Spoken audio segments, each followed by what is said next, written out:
vi til akademiets fornemste pris. En spiller, der kommer i et fantastisk selskab.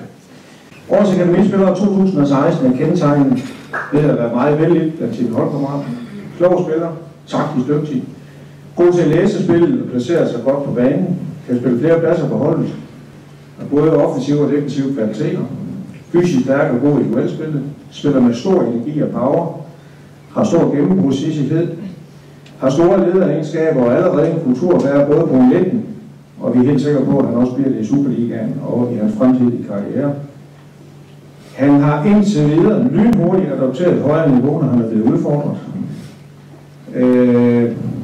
Han har markeret sig i lyntempo på Superligaen og har allerede indtaget fansene på MCH Arena med storm. Der er måske kun 1,32, men hvis vi skal pege på en, der kan blive den nye, som kan få legendarisk status i Øst Midtjylland, så er der sengen, der er i tvivl om, at årets akademispiller 2016 og dermed i det flotte selskab Rasmus Nielsen Christensen.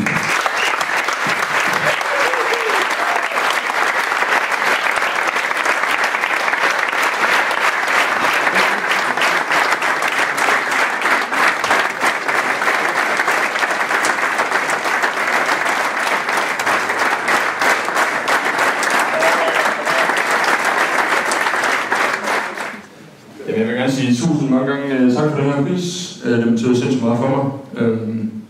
Jeg har en lang liste af folk, som jeg gerne vil takke. Først og fremmest vil jeg gerne takke hele teamet omkring U19.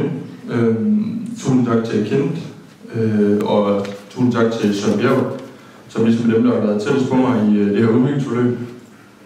Så jeg vil gerne sige kæmpe stor tak til spillertruppen, især Mads Ralle og Kirk, som har været mine bedste venner i de sidste år.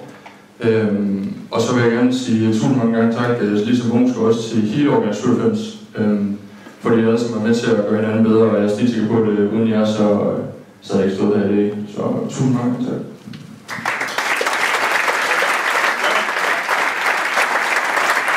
Spil forbi Hobro-kæderne.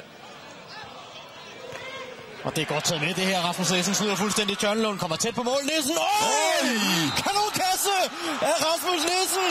Til det der er godt lavet.